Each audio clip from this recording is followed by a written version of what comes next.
History is full of moments that make us question what we think we know, times when even the sharpest minds, the most careful scholars, and the most skeptical audiences were completely taken in by lies so convincing they reshaped the world's understanding of truth. Imagine a fossil that fooled scientists for decades, a royal impostor who convinced entire nations, or a religious relic worshipped by millions only to be exposed as an elaborate fake. These weren't just harmless pranks. Some of these hoaxes altered public opinion, swayed political decisions, and even redirected the course of history itself.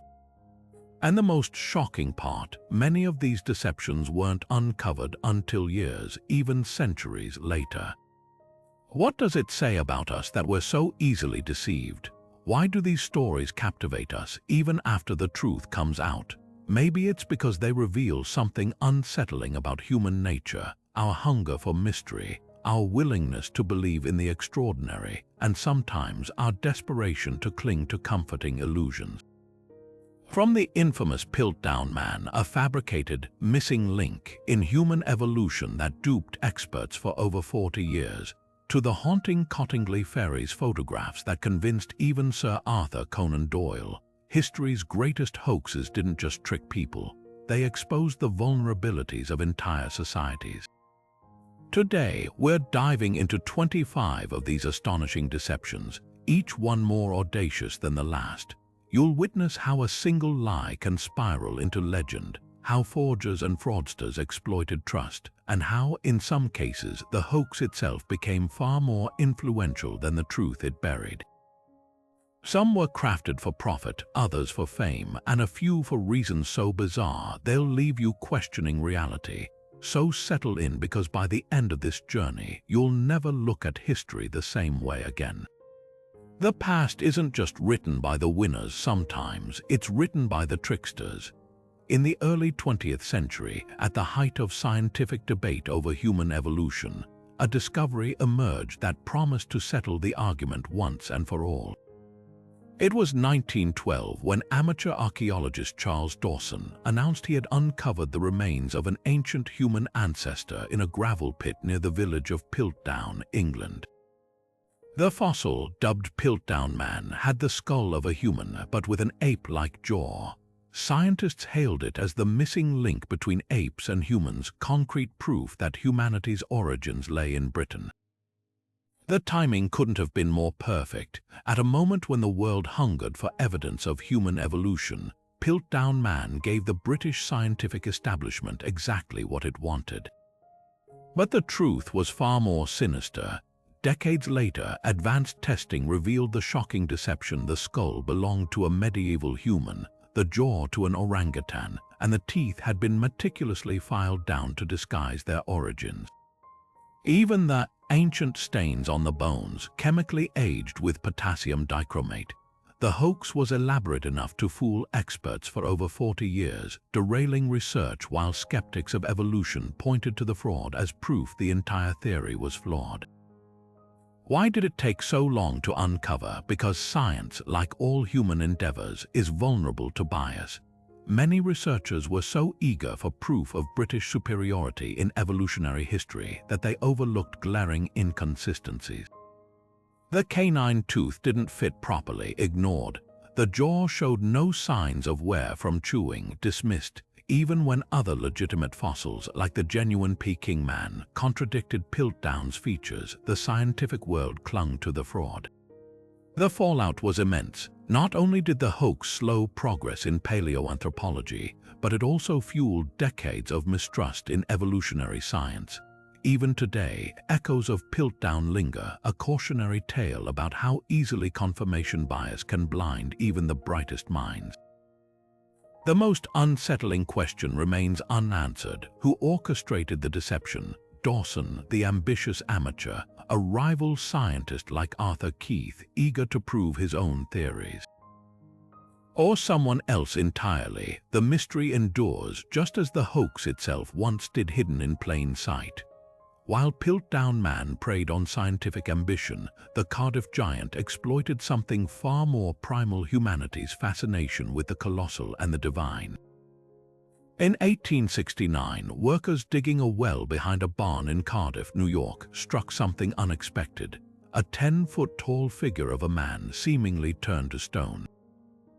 Word spread like wildfire. Here was a petrified giant, its features frozen in agony, proof, some claimed, of the biblical Nephilim, the ancient giants said to roam the earth. Crowds flocked to the farm, paying 50 cents, a steep sum at the time, to glimpse the marvel. Even scholars were fooled. Prominent geologists declared it authentic, one insisting it was the most remarkable object yet brought to light in this country. But the truth was far stranger than scripture. The giant wasn't a relic of the past. It was the brainchild of George Hull, a cigar salesman with a grudge against religious fervor. After a heated debate with a preacher about literal interpretations of Genesis, Hull secretly commissioned a block of gypsum from Iowa, shipped it to Chicago, and hired stonecutters to carve it into a giant. They even battered it with needles and doused it in acid to simulate age. Hull then buried it on his cousin's farm, waited a year, and discovered it with hired hands. The hoax was meticulous, right down to the giant's pained expression, designed to suggest it had died in torment. Enter P.T. Barnum, the circus magnate who smelled profit. When Hull refused to sell him the original, Barnum simply made his own replica, claiming his giant was the real one and Hull's was fake. The public, bewildered but enthralled, paid to see both. The spectacle became a cultural phenomenon, exposing how easily spectacle trumps truth. Newspapers dueled over authenticity, theologians preached sermons about it, and debates raged in town squares. By the time Hull confessed in court years later, the damage was done. The hoax had already cemented itself in American folklore. What makes the Cardiff Giant so enduring isn't just the audacity of the lie, but what it revealed about society. In an era of booming scientific discovery and religious revival, people wanted to believe in giants. The hoax tapped into a collision of faith and curiosity, proving that even in the age of reason, myth could outmuscle facts. Today, the original giant sits in a small New York museum, a grinning testament to the power of a well-told tale and the eternal gullibility of those who hunger for wonder. For centuries, the Catholic Church held up a single document as the ultimate proof of its divine right to rule, not just spiritually but politically. Known as the Donation of Constantine, this 8th-century forgery claimed to be a decree from Emperor Constantine the Great, written in the year 315. In it, Constantine supposedly granted Pope Sylvester and his successors authority over Rome and the entire Western Roman Empire. The implications were staggering. If genuine, it meant the Church's power wasn't just spiritual, it was imperial, handed down by the first Christian emperor himself. Kings bowed to it. Nations deferred to it, and for over 700 years no one dared question it. The document's contents read like a medieval power fantasy. Constantine, it claimed, had been miraculously cured of leprosy by Pope Sylvester's prayers. Out of gratitude, he gave the Pope his crown, his cloak, and control of Rome, even though historical records show Constantine didn't actually have leprosy, and he certainly didn't hand over his empire. But the donation's real brilliance lay in its timing. By the 8th century, the Church desperately needed a legal foundation to claim territory amid Europe's fractured kingdoms. The forgery provided exactly that, weaving together just enough half-truths to sound plausible. It name-dropped real officials, mimicked imperial decrees, and even referenced Constantine's baptism, which did happen, just not in Rome. Then came Lorenzo Valla, a 15th-century scholar with a razor-sharp mind and a disdain for deception. In 1440, he published a blistering takedown of the donation, not with grand pronouncements, but with something far more devastating: grammar. Latin, like all languages, evolves over time. Valor noticed the document was littered with medieval phrasing and anachronistic words that didn't exist in Constantine's 4th century Rome. The clincher, the forgers had used satrap to describe Roman officials, a term the real Constantine would have found laughable. It would be like a modern legal document referring to the president as a warlord. The fallout was seismic. Valor's expose didn't just discredit a single document, it shattered the church's claim to temporal power, fueling the fires of the Renaissance and later the Reformation. Yet the most astonishing part isn't that the forgery lasted 700 years. It's that so few questioned it. The donation thrived because people wanted to believe, because the alternative, admitting the church's authority rested on a lie, was unthinkable. Even after Valor's proof, some clerics clung to the myth, preferring the comfort of tradition over the inconvenience of truth. Today, the donation of Constantine stands as more than just a historical curiosity. It's a case study in how easily power can dress itself in legitimacy and how fear of descent of chaos can keep even the boldest lies alive, because sometimes the most dangerous hoaxes aren't the ones that fool us but the ones we choose to believe. In 1983, one of the most sensational media scandals of the 20th century erupted when the German news magazine Stern announced an earth-shattering discovery: 60 handwritten volumes purporting to be the personal diaries of Adolf Hitler. The implications were staggering. Here, at last, was direct insight into the mind of one of history's most monstrous figures, his private thoughts, his secret motivations, even his regrets. Stern had paid nearly 10 million marks for the diaries, a sum equivalent to millions of dollars today, and media outlets around the world clamored for the rights to publish excerpts. The Sunday Times in London and Newsweek in the United States joined the frenzy, treating the diaries as the historical find of the century, but almost immediately red flags appeared. The handwriting, while superficially similar to Hitler's, lacked the precise, angular strokes characteristic of the dictator's penmanship. More damningly, the diaries contained glaring historical errors. In one entry, Hitler supposedly lavished praise on Nazi official Rudolf Hess, calling him a loyal friend despite Hess having already died by the date of the writing. Another passage referenced the bombing of a German battleship years after it had actually sunk. How could such mistakes slip past experts? The answer lay in the forger's cunning and the media's desperation. Konrad Kujau, a Stuttgart antiques dealer with a history of petty fraud, had meticulously crafted the diaries, aging the paper with tea stains and using old bindings to mimic authenticity. He even included authenticating materials like supposed locks of Hitler's hair. But Kujau's real stroke of genius was playing on the eagerness of historians and journalists to believe.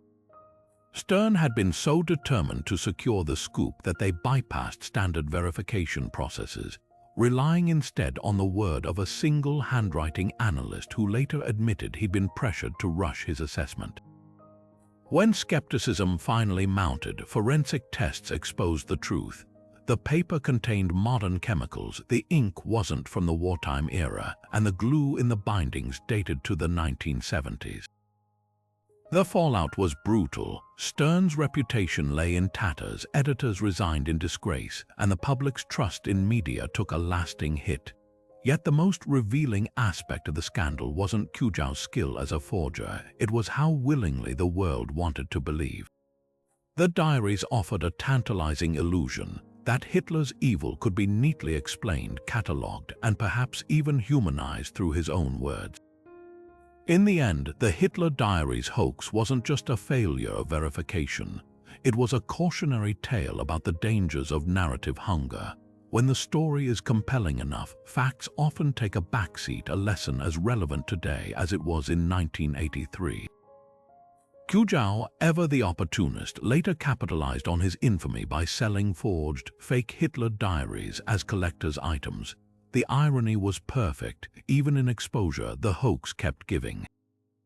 In 1770, a mysterious figure debuted in the courts of Europe, a life-sized wooden mannequin dressed in Ottoman robes, seated behind a cabinet-sized chessboard.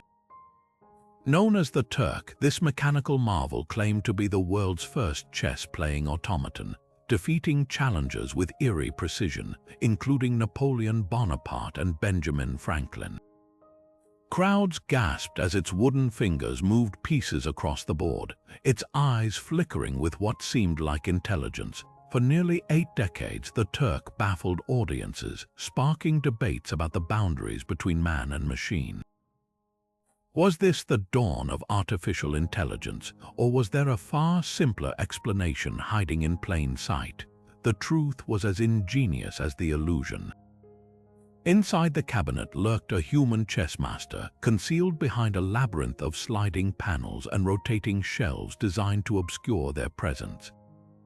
A system of magnets beneath the chessboard allowed the hidden operator to track moves, while clockwork noises masked their subtle adjustments. The Turk's creator, Hungarian inventor Wolfgang von Kempelen, had never intended it as a genuine automaton. It was a theatrical stunt, a testament to human cunning rather than mechanical genius. Yet the deception was so convincing that even skeptics struggled to unravel it. Edgar Allan Poe, ever the investigator, penned a meticulous essay dissecting the Turk's tricks, correctly deducing the presence of a hidden player but underestimating the machine's elaborate engineering. What made the Turk more than just a clever parlor trick was its cultural impact. At a time when Europe was obsessed with the exoticism of the East, the automaton's Ottoman attire played into fantasies of Oriental mystique. But more importantly, it forced philosophers and scientists to grapple with an unsettling question. Could machines truly think? The Turk became a symbol of the era's anxieties about industrialization and human obsolescence, foreshadowing debates about AI that still rage today. Even after its secret was exposed, the legend persisted, inspiring real technological innovations, from Charles Babbage's early computing designs to the birth of mechanical engineering. The Turk's final irony: while it was a hoax, the ideas it sparked were anything but. By blurring the line between man and machine, it challenged the world to imagine a future where such a thing might not be a trick. Decades after its last game, the automaton burned in a fire, leaving behind ashes and a legacy that proved sometimes the most enduring lies are the ones that push us to uncover deeper truths. In the summer of 1917, as World War I raged across Europe, 2 young cousins in the quiet English village of Cottingley made a claim that would captivate the world. 9-year-old Frances Griffiths and 16-year-old Elsie Wright presented photographs they'd taken by the stream behind Elsie's house, images that appeared to show the girls surrounded by delicate winged fairies. The pictures were grainy but unmistakable. Tiny figures danced on Frances's shoulder, their gauzy wings frozen mid-flutter. To a war-weary public, the photos struck a chord. Here was proof that magic still existed in a world torn apart by trenches and machine guns. And when Sir Arthur Conan Doyle, the creator of Sherlock Holmes and a devoted spiritualist, championed the images as genuine, the fairies of Cottingley became an international sensation. What made these crude cutouts so believable? The answer lies in the collision of childhood innocence and adult yearning. The girls had crafted the fairies from stiff paper, propping them up with hatpins to create the illusion of movement. Their materials were simple: a children's book illustration traced onto cardstock, some hastily applied watercolors, but the context was everything. In an era when cameras were still novel to most families, few questioned how 2 schoolgirls could have faked such images. More importantly, the world wanted to believe. Doyle, grieving the loss of his son in the war, had thrown himself into spiritualism, desperate for evidence of an unseen world. The fairies, he argued, were nature spirits, intermediaries between humans and the afterlife. His fervent endorsement lent the hoax an air of scientific legitimacy, even as skeptics pointed out the fairies' suspiciously Parisian hairstyles straight out of a fashion magazine. The hoax persisted not because it was flawless, but because it fed a cultural hunger. psychologists and physicists analyzed the photos, debating light refraction and exposure times. Theosophists declared them proof of a higher plane. Even after Elsie and Francis admitted the truth in the 1980s, confessing they'd never expected anyone to take the prank seriously, the legend refused to die. Because Cottingley wasn't just about fairies, it was about the stories we tell ourselves to endure darkness, the lies we accept when the truth feels too heavy. Today, the photos seem almost laughably crude, but their power endures as a testament to something deeper, the human need for wonder, especially in times when reality offers none. The girls never set out to fool the world, only to amuse themselves. Yet in the end, their paper fairies revealed more about us than they ever did about magic. In 1995, the world was gripped by grainy black and white footage that seemed to confirm one of history's most infamous conspiracy theories, the Roswell UFO crash. A 20-minute film sold to television networks for a staggering $200,000 purported to show a top-secret military autopsy of an extraterrestrial being recovered from the infamous 1947 incident. The images were chilling. A bloated, hairless creature with oversized eyes and elongated fingers splayed out on a steel table, surrounded by surgeons in hazmat suits. Newspapers splashed the story across front pages. UFO enthusiasts hailed it as undeniable proof, and even skeptics found themselves pausing. Was this finally the smoking gun the world had waited for? The truth was far more terrestrial and far more absurd. The so-called alien was a rubber dummy, its oversized head packed with sheep's brains for added realism. The autopsy room, a hastily assembled set in a London apartment, complete with outdated medical tools deliberately chosen to mimic 1940s technology. Those sharp-eyed viewers noticed glaring anachronisms like modern clipboards and fluorescent lighting. The film's creator, Ray Santilli, initially claimed he'd obtained it from a retired military cameraman, spinning a tale of shadowy government cover-ups. But under mounting scrutiny, the story unraveled. The cameraman never materialized, the film's chain of custody collapsed, and forensic analysis revealed the aged footage had been artificially distressed using tea stains and chemicals. What made the hoax so potent wasn't its craftsmanship, it was its timing. The mid-90s were a golden age for UFO mania, with shows like The X-Files fueling public obsession. Santilli didn't just sell a film, he sold a narrative tapping into decades of mistrust toward governments and a visceral human desire to believe we're not alone. Even when experts pointed out the alien's suspiciously human-like anatomy right down to its navel, true believers doubled down, arguing the flaws were proof of further tampering. The hoax thrived in the gap between skepticism and faith, where every inconsistency could be explained away as part of the conspiracy. Years later, Santilli admitted the truth, sort of. He confessed the original film had degraded, so he'd recreated portions using actors and props. But in classic hoaxer fashion, he left the door cracked for diehards, hinting that some of the footage might still be real. The alien autopsy film endures not because it was convincing, but because it exposed how badly people wanted it to be true. In an age before deepfakes, it was a preview of things to come, a reminder that the most successful lies aren't the ones that fool our eyes, but the ones that speak to our hunger for mystery. Today, the rubber alien sits in a museum, it seems showing, a grinning monument to the lengths we'll go to believe. The early 20th century saw one of the most sinister literary forgeries ever conceived, a document so venomous, its lies fueled genocidal violence and still echo in hate circles today. Titled The Protocols of the Elders of Zion, this fabricated text first surfaced in Russia in 1903, purporting to be the secret minutes of a Jewish conspiracy to enslave the world. Its pages dripped with paranoia, detailing alleged plans to control finance, manipulate governments, and orchestrate wars to establish global domination. The timing was no accident. Amid rising anti-Semitism and political turmoil, the protocols offered a convenient scapegoat, a single enemy to blame for society's ills.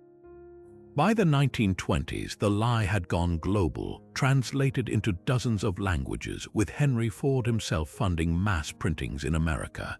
The Nazis later weaponized it, citing the protocols as justification for the Holocaust. Yet the document's origins were as absurd as they were grotesque.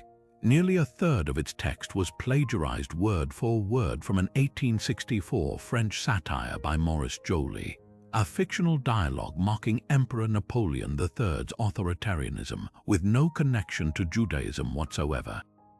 Joly's work, Dialogue in Hell Between Machiavelli and Montesquieu, was a political critique, not a manifesto.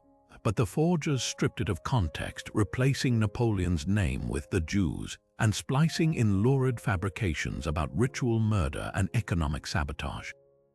Even the protocols supposed Jewish phrases like references to the golden calf were lifted clumsily from Christian texts, betraying the author's ignorance of actual Jewish thought. The Hoaxes' staying power reveals a darker truth about propaganda's grip on the fearful. Despite being debunked as early as 1921, when a London Times investigation exposed the plagiarism, the protocols persisted. Why? Because it wasn't designed to convince the skeptical, it was crafted to validate existing prejudices. Historians liken it to a Rorschach test for bigotry, its vague rhetoric allowing readers to project their own fears onto it. Modern iterations still circulate online, repackaged as evidence of shadowy cabals, proving how easily recycled lies can outlive their exposed origins. The most chilling legacy of the protocols isn't just its body count, but its blueprint for disinformation. It taught authoritarians a timeless lesson. A lie needn't be original to be lethal, just repeated loudly and often enough to drown out the truth. London in the 1790s was a city obsessed with Shakespeare. His plays were revered as national treasures, his language considered divine, and with no surviving original manuscripts, the public hungered for even a scrap of his handwriting. Enter William Henry Ireland, a teenage book dealer's son with a knack for imitation and a desperate need for his father's approval. What began as a small act of forgery, a single signature on a faded deed, snowballed into one of literature's most audacious hoaxes. Ireland's early attempts were modest, using old parchment scavenged from antique books and ink artificially aged with chemicals. He crafted land contracts bearing Shakespeare's signature. But when scholars and aristocrats clamored for more, he obliged fabricating love letters to Anne Hathaway, personal notes to Queen Elizabeth, and even an entirely new, lost play titled Vortigern and Rowena. The literary world lost its collective mind. Revered actor John Philip Kemble rushed to stage Vortigern at London's Drury Lane Theatre, while critics praised the work's authentic Elizabethan flavour. Never mind that Ireland's Shakespeare wrote clunky lines like, "And when this solemn mockery is ended," a phrases the real bard would have scorned. The brilliance of Ireland's deception lay in its psychological shrewdness. He understood that people wanted to believe. His forgeries dripped with sentimental touches, a lock of Shakespeare's hair tied with ribbon. A handwritten profession of Protestant faith details Taylor, made to flatter 18th century British sensibilities. When skeptics questioned inconsistencies, Ireland doubled down, forging a letter from Shakespeare's colleague claiming the bard meant to write awkward passages as satire. The unraveling came swiftly and brutally. Scholar Edmund Malone, after months of silent scrutiny, published a 400-page demolition of the hoax, pointing out anachronistic paper, modern spelling, and historical inaccuracies like Shakespeare referencing a pocket watch decades before they existed. Under public pressure, Ireland confessed, but the fallout was telling. Many believers refused to accept the truth, clinging to the forgeries as misunderstood genius. His father, devastated by the scandal, disowned him. What makes Ireland's story more than just a cautionary tale is its eerie relevance today. In an age of deepfakes and viral misinformation, his hoax reminds us how easily authority figures, even experts, can be seduced by narratives they're primed to accept. Because sometimes the most dangerous forgeries aren't the ones that deceive us, but the ones we help create through our own willing suspension of disbelief. In 1842, the American public was introduced to a creature so grotesque, so baffling, that it blurred the line between nightmare and natural wonder. The Fiji mermaid, as it was called, had the wizened face of a monkey, its lips pulled back in a perpetual snarl, fused seamlessly to the scaly tail of a fish. Crowds flocked to P.T. Barnum's American Museum in New York, paying 25 cents to gawk at the specimen floating in its glass case. Promotional pamphlets claimed it had been caught near the Fiji Islands by a daring naturalist, complete with forged endorsements from imaginary scientists. The public devoured the story because in an era before photography or widespread travel, who could prove it wasn't real, Barnum, the master of spectacle, knew exactly what he was selling. The mermaid wasn't just a curiosity, it was a calculated assault on reason. He'd acquired it from a Boston showman who'd in turn bought it from Japanese fishermen and artisans who'd been crafting such hybrids for centuries as religious icons. But Barnum transformed it into something darker. He hired a doctor, Griffin, to lecture on its authenticity, a role played by his own associate, complete with fake academic credentials. Newspapers, many secretly paid by Barnum himself, breathlessly reported on the scientific sensation, while skeptics were dismissed as jealous rivals. The genius of the hoax lay in its layers. By allowing room for doubt, Barnum turned disbelief into part of the attraction. People came not to confirm the mermaid's existence, but to debate it, and Barnum profited from every argument. What the Fiji mermaid revealed wasn't just gullibility, but humanity's hunger for the inexplicable. The 19th century was an age of dizzying discovery, dinosaurs being unearthed, Darwin theorizing evolution, the oceans yielding strange creatures like the giant squid. In that climate, a mermaid didn't seem so far-fetched. Barnum understood that people didn't want reality. They wanted the thrill of the impossible hovering just within reach. Years later, when the scam was exposed, no one was surprised, but the mermaid's legacy endured, cementing Barnum's reputation as the father of modern hype, and proving that sometimes the audacity of the lie matters more than its plausibility. The Fiji mermaid wasn't the first of its kind, nor the last. Similar hybrids had appeared in Europe as early as the 1600s, often stitched together by sailors as souvenirs. But Barnum's version became iconic because it mirrored the anxieties of its time, a world where science and superstition still wrestled for dominance. Today, the original mermaid is lost to history, likely destroyed in one of Barnum's museum fires. Yet its influence lingers, a cautionary tale about how easily wonder can be manufactured, and how willingly we suspend disbelief when faced with the tantalizing promise of magic. Deep in the rainforests of the Philippines in 1971, a team of researchers made a discovery that stopped the world in its tracks. A secluded tribe called the Tassidae, living as if the modern age had never arrived. According to initial reports, these people wore nothing but leaves, spoke a language unlike any other, and used stone tools untouched by metal or fire. They were the ultimate anthropological time capsule, a window into humanity's distant past. National Geographic swooped in, documentaries were filmed, and headlines proclaimed them the last true Stone Age society. But the truth behind the Tassidae was far more calculated, a hoax orchestrated not just to fool scientists, but to reshape a nation's political landscape. The story began with Manuel Elizalde, a flamboyant government official with close ties to Philippine dictator Ferdinand Marcos. Elizalde presented the Tassidae as living relics, a peaceful, cave-dwelling people oblivious to war, agriculture, or even basic clothing.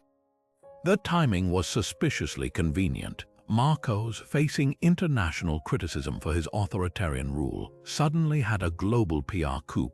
a protected indigenous group symbolizing his government's benevolence. Journalists were granted tightly controlled access, and the narrative was carefully scripted. The Tassidae were shown eating wild yams, shyly hiding from cameras, and speaking in halting phrases about their simple lives. Anthropologists who questioned the authenticity were swiftly banned from the region. Then, in 1986, the regime fell, and so did the facade. Swiss anthropologist Oswald Eiten trekked to the Tassidae's caves after Marcos's ouster, only to find them empty. Locals revealed the shocking truth: the tribe were actually nearby farmers, paid to play primitive for the cameras. Their ancient language, a dialect of their own tongue, deliberately garbled. The leaf loincloths worn only when outsiders visited. Even the caves, billed as their eternal home, were rarely used except for performances. The whole spectacle had been staged, a Potemkin village of anthropology designed to distract from Marcos's human rights abuses while securing international funding for tribal preservation that lined officials' pockets. What makes the Tassidae hoax uniquely unsettling isn't just the deception, but the layers of complicity it exposed. Many scientists initially dismissed red flags, like the tribe's oddly clean teeth or their lack of calluses from stone tool use, because the fantasy was too seductive. The myth of the noble savage lived on even in modern academia. Meanwhile, the real victims were the Tassidae themselves, whose lives were appended twice, first by being forced into caricature, then by being ostracized as frauds when the truth emerged. Their story serves as a grim reminder of how easily truth can be weaponized, and how willingly the world embraces convenient fictions, especially when they fit the narratives we crave. On October 30th, 1938, a chilling announcement crackled through American radio waves: Martians had invaded New Jersey.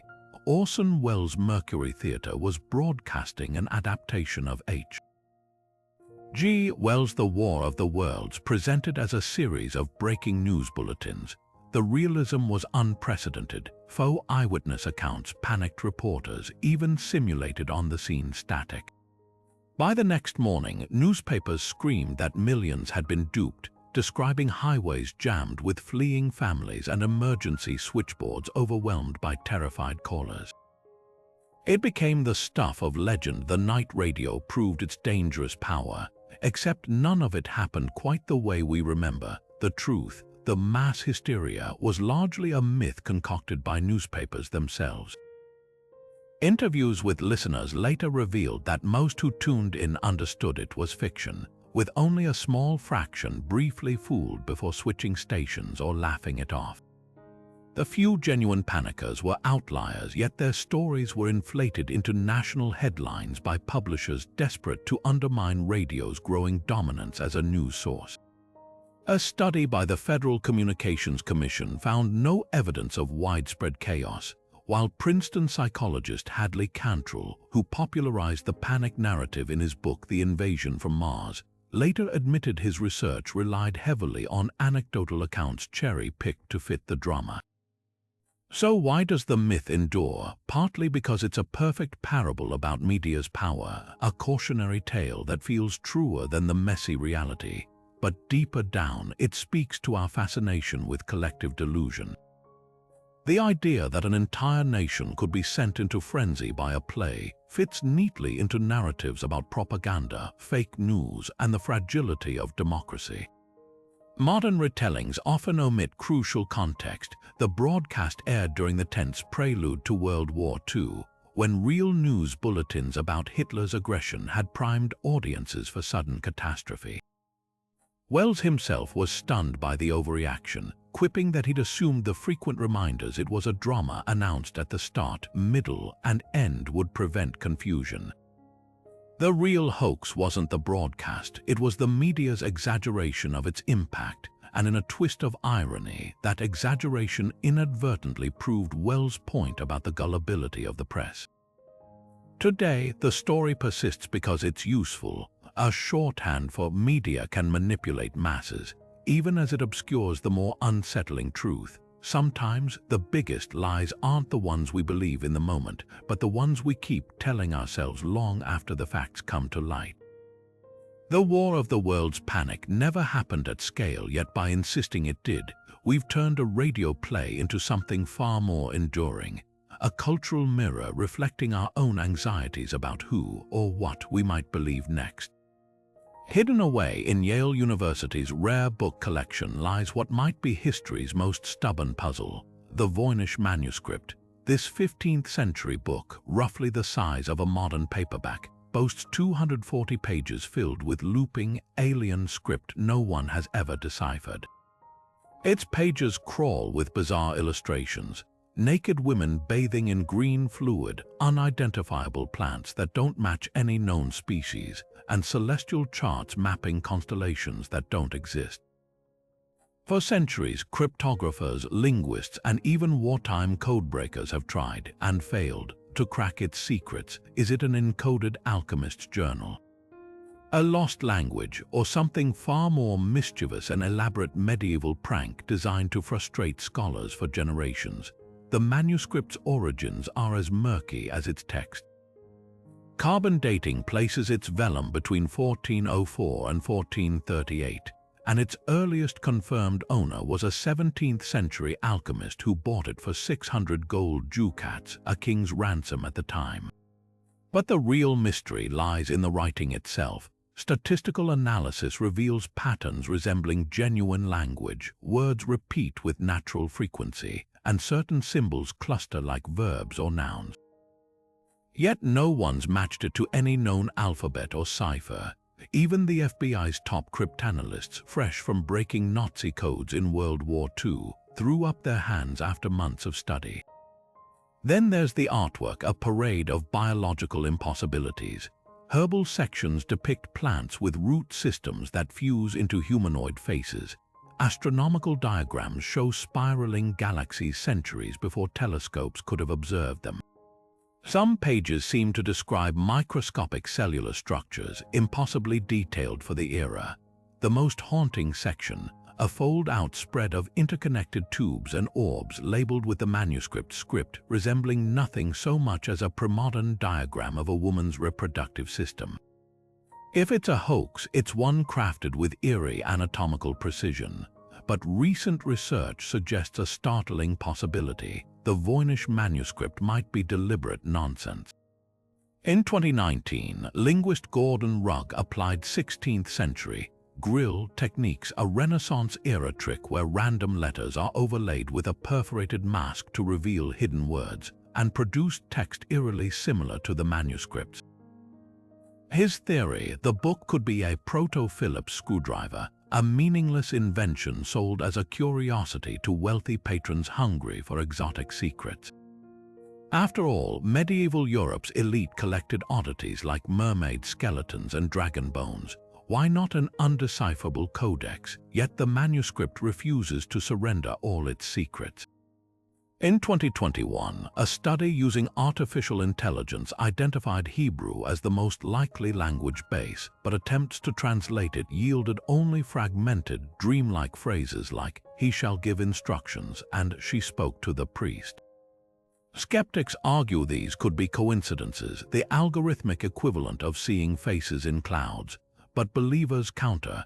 If it's a hoax, why spend years painstakingly crafting hundreds of pages of gibberish on expensive parchment? Perhaps the truth lies somewhere in between.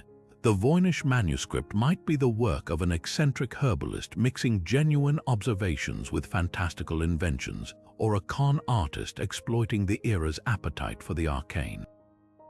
Either way, its enduring mystery taps into something deeper: our fascination with the boundary between knowledge and obscurity, and the thrill of confronting a riddle that refuses to be solved. Because in the end, the manuscript's greatest trick isn't fooling us into thinking it's real, it's making us wonder, centuries later, if it just might be. In 1898, a Minnesota farmer named Olaf Oman made an astonishing claim while clearing trees on his property near Kensington. His 12-year-old son had tripped over a moss-covered slab of grey-wacky stone. But this was no ordinary rock. Etched into its surface were strange, angular symbols that, when translated, told a tale straight out of a Viking saga. The Kensington runestone, as it came to be known, bore a chilling message: 8 Goths and 22 Norwegians on an exploration journey from Vinland. We had camped by 2 skerries 1 day's journey north from this stone. We were out fishing one day. When we came home, we found 10 men red with blood and dead. AVM save us from evil. The date carved alongside it, 1362, over a century before Columbus set sail. If genuine, it would rewrite history, proving Scandinavians had trekked deep into North America's heartland. From the moment it surfaced, the stone sparked fierce debate. Academics dismissed it as a crude forgery, pointing to glaring inconsistencies. The runes mixed medieval and modern forms, while the language blended archaic Norse with 19th-century Swedish dialect. Even the stone's discovery seemed suspiciously convenient. Oman was a Swedish immigrant with known ties to Scandinavian nationalist groups, and skeptics noted the artifact emerged just as Minnesota's Swedish-American community was fiercely asserting its cultural identity against German and Irish rivals. The most damning evidence, a chisel found in Oman's possession, perfectly matched the grooves in the stone. Yet for every red flag, believers offered counter-arguments.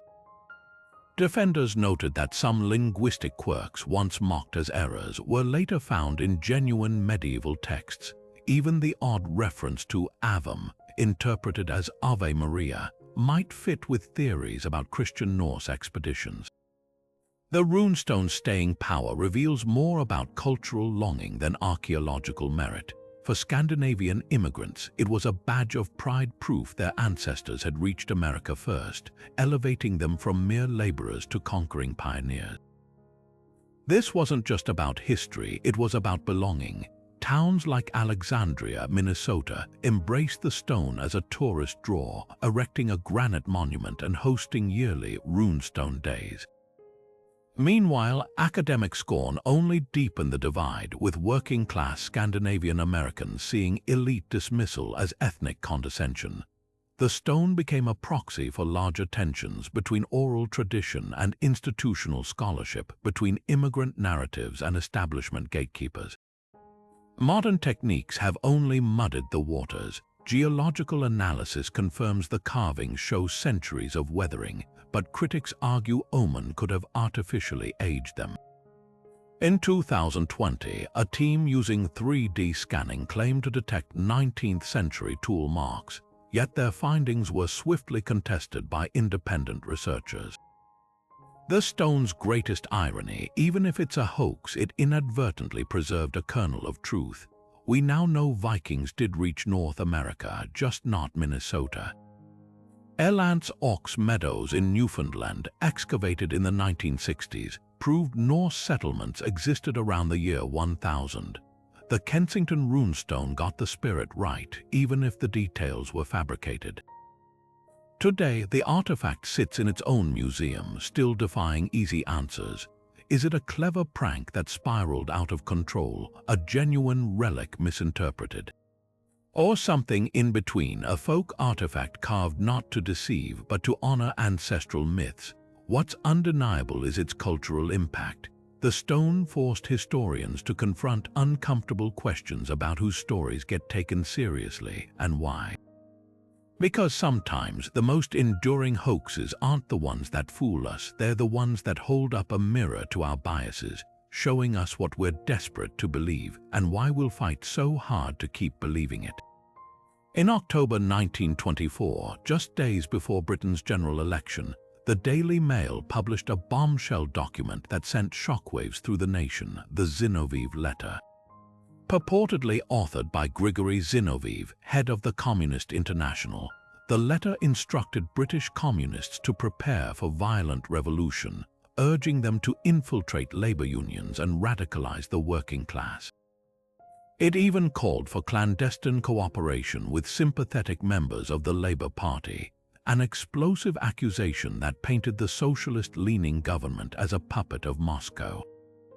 The timing couldn't have been more deliberate. With the election hanging in the balance, the letter became a rallying cry for conservatives who warned of Bolshevik chaos if Labour remained in power. The result, a landslide victory for the Tories and a political scandal that would simmer for decades. But the letter's origins were murkier than a London fog. The handwriting didn't match Zinnovieve's known correspondence, and the language was riddled with uncharacteristic errors, like referring to the British proletariat with a lowercase p, a mistake no seasoned Soviet propagandist would make. Even more damning, the letter's courier, a shadowy operative named Jimmy Thomas, had ties to British intelligence. Years later, declassified files revealed a shocking probability. The letter was almost certainly forged by anti-Bolshevik operatives, possibly with the tacit approval of MI5 or MI6, to sabotage Labour's electoral chances. The motive, a perfect storm of paranoia and pragmatism. Britain's establishment, still reeling from the Russian Revolution, feared Prime Minister Ramsay MacDonald's diplomatic overtures to the USSR, including a controversial trade agreement, would legitimize the communist regime. The letter wasn't just a dirty trick, it was a weaponized lie designed to protect the empire's ideological borders. The fallout was as brutal as it was ironic. Labour's defeat wasn't just a political setback. It derailed one of the first genuine attempts at détente between East and West, hardening Cold War divisions before the term even existed. MacDonald, branded a dupe or worse, saw his career permanently stained by association. Meanwhile, the letter's architects vanished into the shadows, their roles obscured by bureaucratic deniability. When historians finally pieced together the truth, the revelations were met with shrugged shoulders. After all, in the grand game of geopolitics, a forged document was just another move on the board. Yet the Zinoviev letter's true legacy isn't just in the election it swayed. It's in the blueprint it provided for modern disinformation. Here was a lie so potent, so perfectly calibrated to exploit societal fears that it didn't need to be airtight to work. Doubt was enough. Sound familiar? From Cold War propaganda to today's viral conspiracy theories, the same playbook endures. Stoke fear, muddy the waters, and let confirmation bias do the rest. The letter's most enduring lesson isn't about 1924, it's about how easily democracy's gears can be gummed up by a single, well-placed forgery. And that's a hoax that never really ended. In 1936, California newspapers erupted with a sensational headline. Explorers had unearthed solid proof of Sir Francis Drake's legendary landing on the Pacific coast. A brass plate, weathered and pitted, bore an inscription claiming the land for Queen Elizabeth I in 1579, signed by Drake himself. The discovery seemed to solve a centuries-old mystery, the exact location of Drake's elusive Nova Albion, where his ship, the Golden Hind, had anchored during his circumnavigation of the globe. Archaeologists marveled at the relic's apparent authenticity, and for a brief, heady moment, it looked like California's history had just been rewritten. But the truth was far more mischievous. The plate wasn't a relic at all, it was an experiment gone wildly out of control. A group of historians, led by Berkeley professor Herbert Bolton, had commissioned a local craftsman to engrave the plate using 16th-century techniques, curious to see if modern scholars could distinguish a skilled forgery from the real thing. They buried it near Drake's presumed landing site, intending to test colleagues' forensic methods. Instead, a team of amateur explorers stumbled upon it prematurely, and before Bolton could intervene, the press seized the story. Newspapers, hungry for a patriotic scoop during the Great Depression, splashed the discovery across front pages without a shred of skepticism. The plate's design was clever enough to pass a cursory glance. The inscription mimicked Elizabethan phrasing, right down to the flowery proclamation of sovereignty. The brass had been artificially aged with acid, and the scratches on its surface replicated centuries of erosion. But closer inspection revealed glaring flaws. The spelling included modern inconsistencies, and the Latin abbreviation, DG, De Gratia, by the grace of God, was misplaced, a mistake no Elizabethan navigator would make. Most damningly, the plate referenced Drake as commander, a title he never used. He preferred captain. What makes the Drake plate hoax so fascinating isn't just the forgery's craftsmanship, but how eagerly the public embraced it. At a time when Americans craved historical grandeur to offset the bleakness of the Depression, the idea of a British adventurer planting his flag on California soil fit neatly into national myths of destiny and discovery. Even after Bolton confessed, some refused to believe the plate was fake, clinging to the romantic narrative.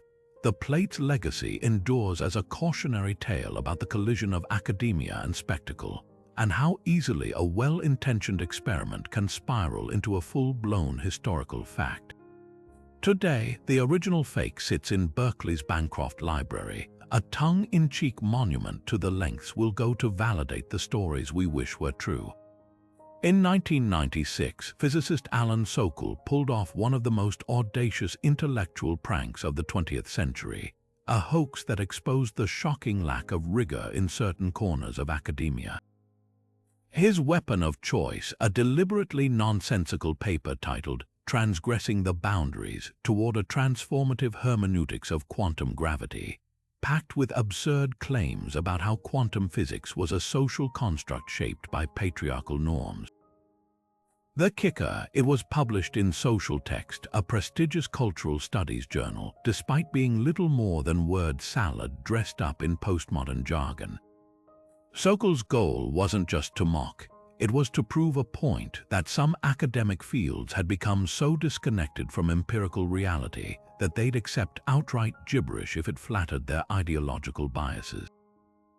The paper was a masterclass in deceptive plausibility. Sokal stuffed it with phrases like the hermeneutics of dialectical materialism and the liberatory potential of nonlinear dynamics, all while sneakily admitting in footnotes that his arguments were, quote, not intended as a parody. He cited big names in postmodern philosophy, twisting their ideas into pretzels of incoherence, and even included a passage claiming that gravity's laws were negotiable because they reflected Eurocentric masculine science. The editors, eager to publish a scientist who seemed to validate their worldview, didn't bother fact-checking the paper's glaring scientific errors, like its assertion that pi, the mathematical constant, changed based on cultural context.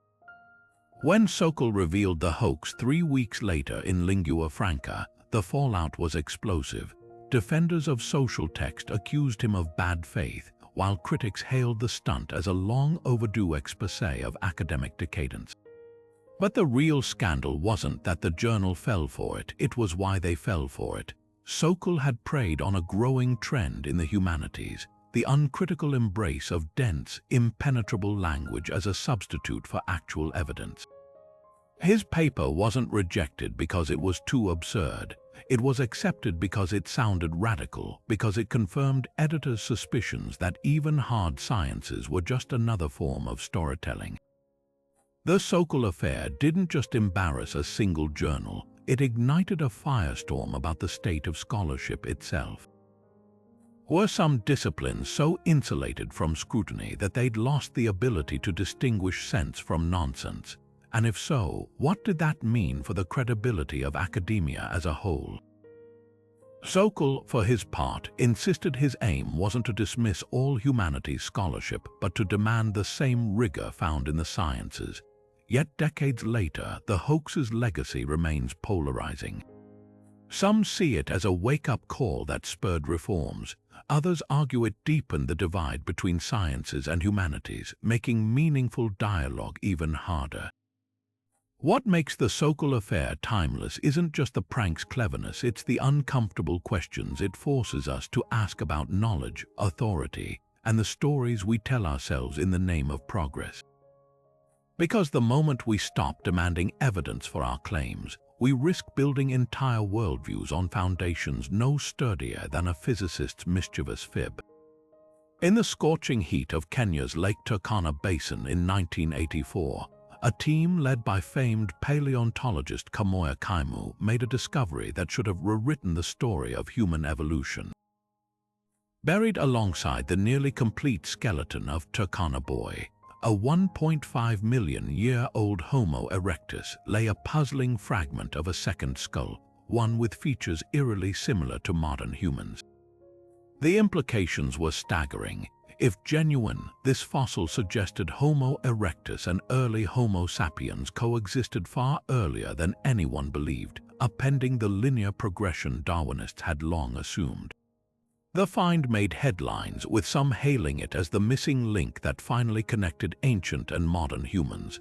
But beneath the scientific fanfare lurked a truth far more scandalous, one that would unravel in whispers before vanishing from mainstream discussion entirely. The deception hinged on an unspoken tension in paleoanthropology, the pressure to find continuity in the fossil record. Turkana Boy himself was legitimate, a remarkably preserved specimen proving Homo erectus's upright stature and human-like proportions. But the accompanying skull fragment didn't fit.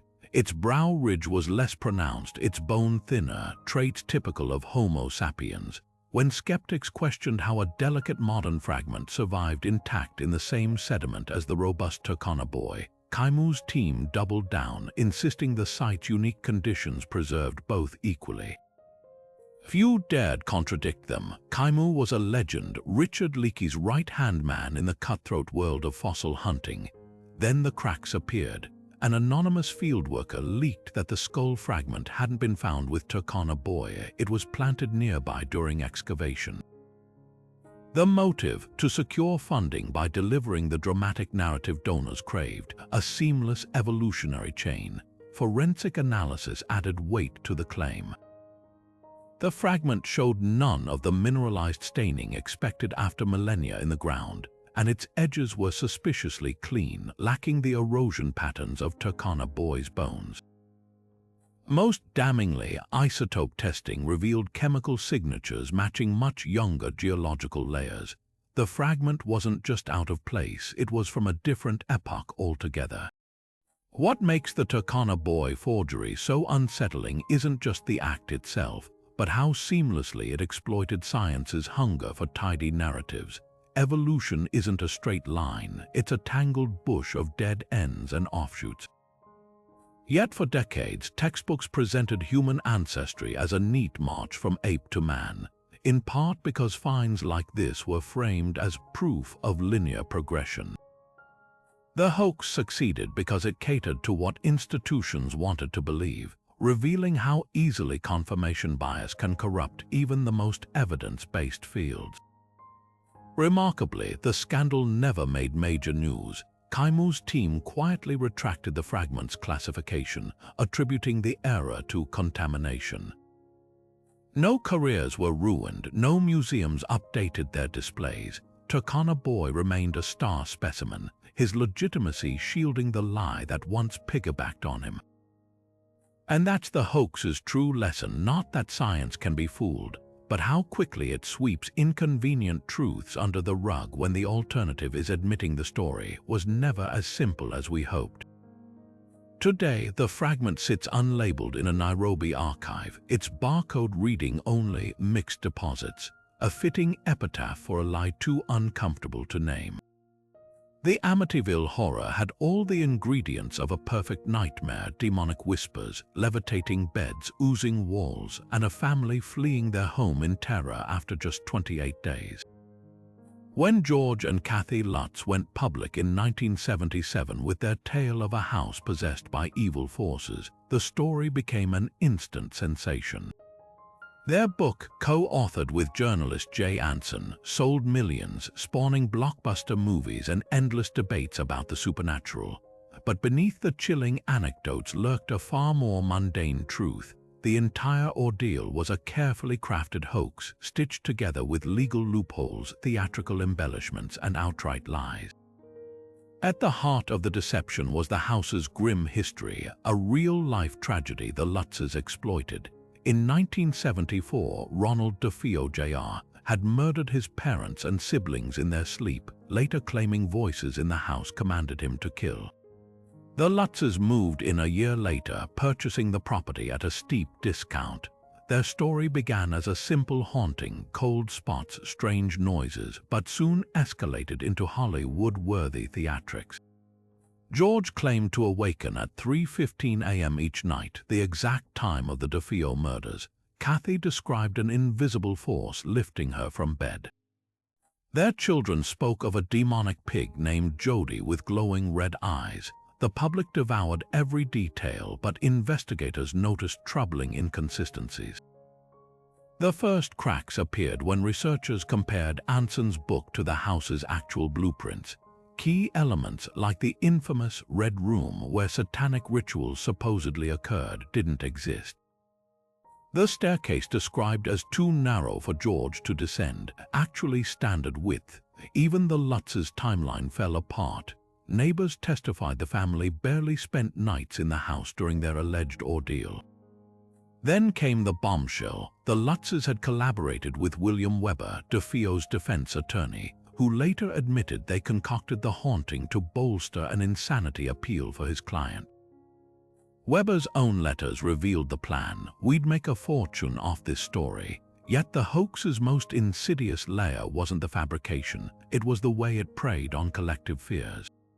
The 1970s were a golden age for paranormal panic, from The Exorcist to burgeoning satanic panic.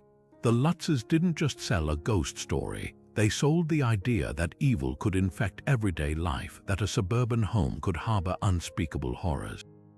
Even after exposés debunked their claims, the legend persisted. Because in the end, the real horror wasn't in Amityville, it was in the realization of how desperately we want to believe that darkness has a tangible address, a place we can point to and ultimately escape from. The notion that Adolf Hitler cheated death, slipping away to a sun-drenched exile in Argentina, has stubbornly persisted since the moment Berlin fell in 1945. Wild rumors painted vivid scenes: the Führer and Eva Braun boarding a submarine bound for Patagonia, their faces altered by surgery, their identities buried beneath new lives as humble ranch owners. These stories weren't just tabloid fodder, they were fueled by chillingly plausible forgeries, including doctored FBI files and falsified dental records that seemingly proved Hitler had escaped justice. For decades, conspiracy theorists pointed to grainy photographs of elderly men in South American cafes, their shadowy profiles resembling the dictator, as smoking gun evidence. The myth became so pervasive that even the FBI and CIA wasted precious Cold War resources chasing shadows across 3 continents. But the truth, unearthed through painstaking forensic work, is far more definitive. When Soviet troops stormed the Reich Chancellery in April 1945, they discovered charred remains in a shallow bomb crater, remains later confirmed through dental records to be Hitler and Braun. The real clincher, fragments of the dictator's skull recovered near the bunker, bore unmistakable signs of cyanide and a gunshot wound, matching eyewitness accounts of his suicide. Even more damning for the escape theories were the revelations from Hitler's personal dentist, Hugo Blaschke, whose meticulous records included unique bridgework and fillings that aligned perfectly with the jawbone fragments. These weren't just vague similarities, they were biological fingerprints impossible to replicate. Yet the survival myths endured, fed by a potent mix of wishful thinking and geopolitical paranoia. In the early Cold War, Western intelligence agencies, distrustful of Soviet claims, entertained the possibility that Hitler had slipped through their fingers. Declassified files show how seriously some took the rumors. Agents interviewed supposed Hitler lookalikes, tracked U-boat movements, and even investigated an alleged Argentine safe house. The irony, many of the leads were planted by Soviet disinformation campaigns designed to sow chaos and undermine Western trust in their own intelligence. What makes these myths so durable isn't their plausibility, but their psychological appeal. The idea of Hitler dying quietly in a bunker feels unsatisfying, almost anticlimactic for a man whose crimes demanded biblical punishment. We want to believe he suffered longer, that karma chased him to some distant shore. The Argentine escape fantasy also serves a darker purpose. It lets us imagine that evil, no matter how monstrous, can simply vanish rather than forcing us to confront its roots in ordinary human failings. Forensic science has since closed the case. In 2017, French researchers analyzed the skull fragments held in Moscow's state archives, confirming through DNA not only Hitler's identity, but also the presence of cyanide compounds.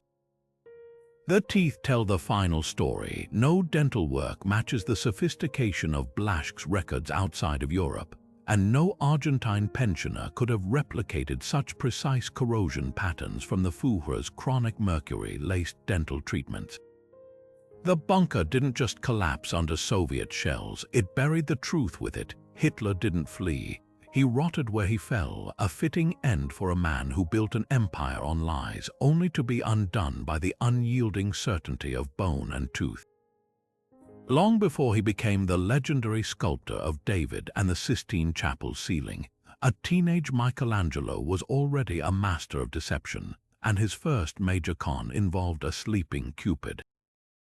In 1496, the 21-year-old artist, still years away from fame, hatched a scheme that would become one of art history's most audacious scams. Using his uncanny ability to mimic classical style, he carved a stunning marble figure of the god of love, its limbs gracefully curved as if mid-dream. But here's the twist: Michelangelo didn't present it as his own work. Instead, he buried the statue in acidic soil to artificially age it, then dug it up and sold it to a wealthy Roman collector as a genuine ancient relic. The buyer, Cardinal Raphael Riario, was no amateur. He was a seasoned patron of the arts with a palace full of antiquities. Yet even he fell for the ruse, convinced the statue's patina and weathered details matched authentic Roman pieces. The deception was flawless. Michelangelo had studied broken classical sculptures obsessively, replicating not just their anatomy but their erosion patterns, tiny cracks, subtle discoloration, even the way marble dulls after centuries underground. When Riario proudly displayed his new acquisition, other collectors and scholars marveled at its rediscovery. The Cupid became the talk of Rome's elite circles, a testament to Riario's discerning eye. But the hoax unraveled when rumors reached the cardinal that the sculptor himself had drunkenly bragged about the forgery. Furious, Riario demanded proof, and Michelangelo, perhaps too confident in his own genius, confessed. Instead of punishment, though, the fallout took an unexpected turn. The cardinal, impressed by the young artist's skill despite the deceit, returned the statue but became one of his earliest patrons, commissioning original works that launched Michelangelo's career. The hoax, as some historians now call it, reveals more than just Michelangelo's mischievous side. It exposes the Renaissance art market's obsession with antiquity, where wealthy collectors prized Roman copies over contemporary talent. By aging his work, Michelangelo proved a provocative point: that true genius could rival and even surpass the ancients. Today, the Cupid's fate is unknown, likely lost to time. But its legacy endures as a cheeky reminder that even the greatest artists sometimes start as the craftiest tricksters. In the frozen wastelands of Siberia, a grainy video surfaced in the mid-90s that sent shockwaves through the UFO community. A secret recording of Russian scientists performing an autopsy on a frozen extraterrestrial. The footage, shot in stark black and white, showed a small, grayish humanoid with an oversized head sprawled across a metal table, its torso split open to reveal strange, gelatinous organs. The camera panned over elongated fingers, a sunken chest, and most unsettling of all, a face frozen in what looked like silent agony. News outlets scrambled to broadcast the footage, some declaring it the most convincing alien evidence ever captured. But behind the chilling imagery lay a truth far more absurd, one involving a film student's garage, a pile of sheep brains, and a rubber mask made from chicken skin. What made the video so believable wasn't its production value, it was its imperfections. The shaky camera work, the muffled Russian dialogue, even the occasional out-of-focus shot all lent it an air of authenticity, as if someone had smuggled out classified footage under duress. The alien's design played perfectly into Cold War anxieties, appearing eerily similar to American accounts of Roswell-style grays, just different enough to suggest a separate Soviet encounter. UFO researchers pored over details like the creature's asymmetrical nostrils and the way its skin seemed to glisten under the autopsy lights, unaware they were analyzing a college dropout's weekend project. The truth unraveled when a sharp-eyed journalist noticed something odd. The scientists wore wristwatches that hadn't been manufactured until the 1990s, decades after the alleged crash. Then came the smoking gun. The film's creator, a Russian art student named Vasily Voronov, confessed he'd cobbled together the creature using sheep intestines, gelatin, and a mask molded from chicken skin stretched over a mannequin head. The freezer burn affects a hairdryer and vegetable oil. The video's grainy quality wasn't from age. It was filmed on a cheap camcorder and distressed with sandpaper to mimic old film. Yet the hoax's legacy outlasted its exposure. Unlike the slick alien autopsy film from Britain, this Siberian specimen struck a chord because it tapped into post-Soviet chaos, the idea that in the rubble of a collapsed superpower, anything could be hiding, even proof of extraterrestrials. Conspiracy theorists still argue some elements were real, pointing to alleged KGB documents referencing the footage. But the most revealing detail isn't in the fake alien's design, it's in our collective reaction. Because when the world wants to believe, even a student's art project can become the cornerstone of a myth that refuses to die. In 2000, the antiquities black market buzzed with news of an astonishing discovery: a perfectly preserved mummy, allegedly a Persian princess from 2,500 years ago, her golden crown still gleaming, her delicate fingers adorned with ancient rings. The seller, a shadowy figure known only as Sharif, demanded a staggering $6 million, claiming the relic had been smuggled out of Iran after being unearthed near the ancient city of Bam.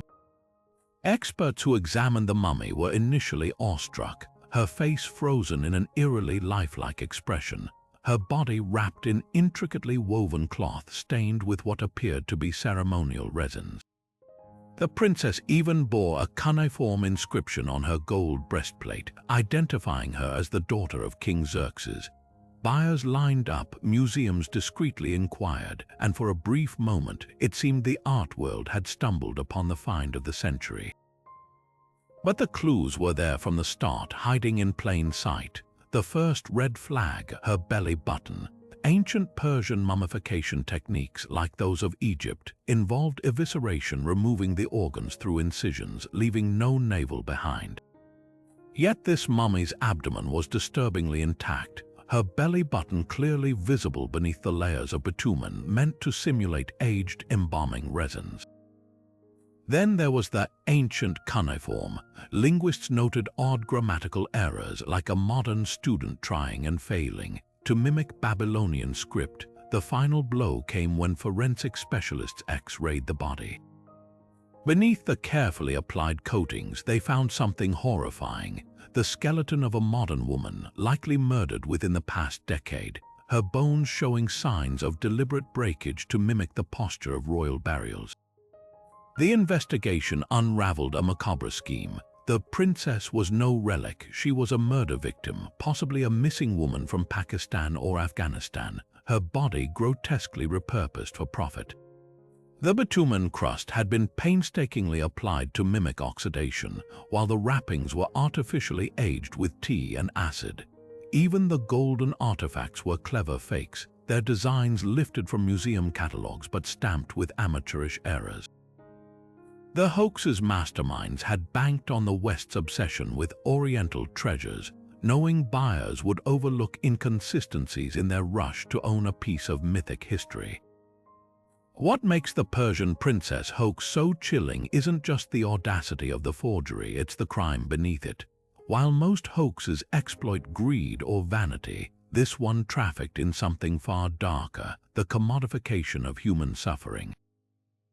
The mummy wasn't just a fake, she was evidence, a life erased twice, first by violence, then by the lie that turned her into a collector's prize. Today, her remains sit in a Pakistani forensic lab, unnamed and unclaimed, a grim reminder that not all archaeological frauds are victimless. And the most unsettling question remains unanswered. How many other antiquities in private collections hide similarly gruesome secrets? In 1992, a battered scrapbook surfaced in Liverpool that sent shockwaves through the world of true crime, a leather-bound diary purportedly written by Jack the Ripper himself, its pages crammed with frantic confessions and sketches of mutilated women. The so-called Maybrick Diary, named after its alleged author, cotton merchant James Maybrick, contained passages that seemed to fit the Ripper's crimes with eerie precision. References to the knife that sings and boasts of outwitting Scotland Yard. For Ripperologists, it was the Holy Grail, a first-person account from history's most elusive killer. The document's owner, an electrician named Michael Barrett, claimed his wife Anne had received it from a dying client who insisted it was genuine. The media pounced, with tabloids splashing excerpts and television crews filming dramatic unveilings of the diary under atmospheric lighting. But the cracks in the story were as glaring as a White-Capel street lamp. The diary's language was riddled with 20th century slang. Phrases like one-off and top myself, which didn't exist in Victorian England. The ink, supposedly over a century old, lacked the iron gall corrosion patterns authentic documents develop with age. Most damningly, the diary referenced the Ripper's infamous "Dear Boss" letter, which modern historians widely believe was a hoax concocted by journalists of the era. If Maybrick was the killer, how would he have known about a press fabrication unless the diary's author had relied on flawed 20th century research? The hoax's brilliance lay in its emotional manipulation. Barrett and his collaborators, later revealed to include a Liverpool publisher, understood the public's hunger for closure. By tying the diary to Maybrick, a figure with no prior connection to the crimes, they sidestepped debates about the Ripper's identity while exploiting Liverpool's working-class resentment toward London's elite. The diary even included a melodramatic suicide passage, painting Maybrick as a tormented soul undone by his own atrocities. It was a narrative tailor-made for sensationalism, blending true crime with tragic romance. Forensic linguists delivered the final blow. The diary's handwriting didn't match Maybrick's known letters, and its paper contained modern bleaching agents. Yet, like all great hoaxes, the diary refused to die quietly. Conspiracy theorists argued the tests were flawed, and a cottage industry of books and documentaries sprang up to defend its authenticity. Barrett, ever the showman, eventually confessed, sort of. He admitted forging parts of the diary but insisted some pages were real, a classic trick to keep the mystery alive. What makes the Maybrick Diary more than just a forgery is what it reveals about our obsession with unsolved crimes. The Ripper murders endure because they represent the ultimate whodunit, a puzzle with no solution. The diary offered the illusion of resolution, a way to put a name and a motive to the faceless terror of White-Capel. In the end, the hoax didn't just fool people, it gave them what they desperately wanted, a story where even the darkest chapters have an ending. Long before email spam clogged inboxes with promises of forgotten fortunes, an elaborate handwritten hoax was already separating the gullible from their gold. The Spanish prisoner scam first slithered into history in the late 16th century, preying on the greed and compassion of Europe's wealthy elite. Here's how it worked. Unsuspecting nobles would receive an exquisitely penned letter, often sealed with wax and stamped with urgency, allegedly written by a high-born Spaniard languishing in a dungeon. The prisoner spun a heartbreaking tale, wrongfully accused of crimes, stripped of titles, but clinging to one last hope: a trove of gold or jewels hidden away, accessible only if a generous benefactor provided funds for his release. The payoff, a share of the treasure, of course, along with eternal gratitude. It was a masterpiece of psychological manipulation, blending the allure of easy wealth with the flattery of being chosen for such a clandestine rescue mission. The brilliance of the con lay in its calculated details. These letters weren't crude scribbles, they were works of art mimicking the formal diction and heraldic flourishes of genuine aristocratic correspondence. Some even included proof, a smuggled family crest or a tattered scrap of what appeared to be a royal decree. The prisoner's backstory often tied into real political tensions like the Anglo-Spanish Wars, adding a veneer of plausibility. And just like modern scams, the requests escalated gradually. Initial pleas for modest sums to bribe guards would later balloon into demands for ransom payments, each delay blamed on bureaucratic hurdles or last-minute betrayals. By the time victims realized they'd been duped, the lawyer or middleman handling the transaction had vanished, leaving behind empty coffers and bruised egos. What's astonishing isn't just the scam's longevity, it's how little the formula has changed. Replace quill and parchment with a keyboard, swap dungeons for offshore accounts, and the Spanish prisoner morphs seamlessly into the Nigerian prince emails plaguing today's inboxes. The psychology remains identical. Exploit the victim's desire to be both hero and opportunist. Even the mistakes repeat. Then as now, the letters often contained subtle errors, mismatched seals, anachronistic titles that a discerning eye could spot. Yet, just as modern victims ignore misspelled subject lines, Renaissance nobles overlooked inconsistencies when dazzled by the promise of riches, the most revealing twist. Many of these letters weren't penned by shadowy criminals, but by educated clerks or even disgraced gentry who knew exactly how to mimic the manners of the upper class. In an era before standardized postal systems or background checks, credibility hinged on performance. A well-placed reference to a real duke or a borrowed fragment of heraldry could transform fantasy into fact. The Spanish prisoner scam wasn't just a theft, it was early performance art, a dark satire of how easily authority could be forged with the right props and enough audacity. Centuries later, the scheme endures because it taps into something timeless, the human tendency to believe we're the exception, the one person sharp enough to spot a golden opportunity where others see only risk. From the docks of 16th century Seville to the phishing emails of today, the Spanish prisoner reminds us that the oldest cons aren't about fooling the ignorant, they're about tempting the clever into fooling themselves. What is it about these elaborate lies that pulls us in time and again? The answer lies not in the hoaxes themselves, but in the deepest corners of human nature. Confirmation bias whispers in our ears, making us cling to evidence that fits what we already believe while dismissing what doesn't. When Piltdown Man was hailed as proof of British superiority, or when the donation of Constantine legitimized centuries of church power, it wasn't just about the forgeries, it was about how desperately people wanted them to be true. We're wired to seek patterns, to fill gaps in our understanding with stories that comfort rather than challenge. And when an authority figure, a scientist, a pope, a respected journalist endorses those stories, that's when authority bias kicks in, short-circuiting our skepticism. The Hitler Diaries were swallowed whole because they came wrapped in the prestige of a major magazine. The Cottingley fairies soared on the credibility of Sir Arthur Conan Doyle. But perhaps the most powerful force of all is our longing for wonder. In a world that often feels exhaustively mapped and explained, hoaxes offer a flicker of mystery, a hint that there's still magic lurking just beyond the edges of the ordinary.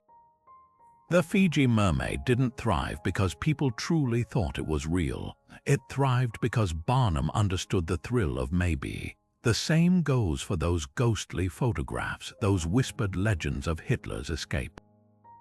We don't just fall for hoaxes, we collaborate with them, lending our own imaginations to fill in the gaps. the antidote, critical thinking not as a cold, clinical exercise, but as a form of respect for the truth. It means asking why a source might benefit from our belief, questioning whether a story aligns with observable facts, and sitting with the discomfort of uncertainty rather than reaching for easy answers. History's greatest hoaxes reveal less about the skill of the forgers and more about the vulnerabilities they exploited. So tell us which of these deceptions left you stunned. Were you shocked by the audacity of Piltdown Man's 40-year reign, or did the sheer cruelty of the Persian princess send a chill down your spine? Drop your thoughts below, and if you've enjoyed this dive into history's most cunning illusions, don't forget to subscribe. Because in a world where the lines between fact and fiction keep blurring, the most valuable skill we can cultivate is curiosity tempered with just enough doubt to keep us from falling for the next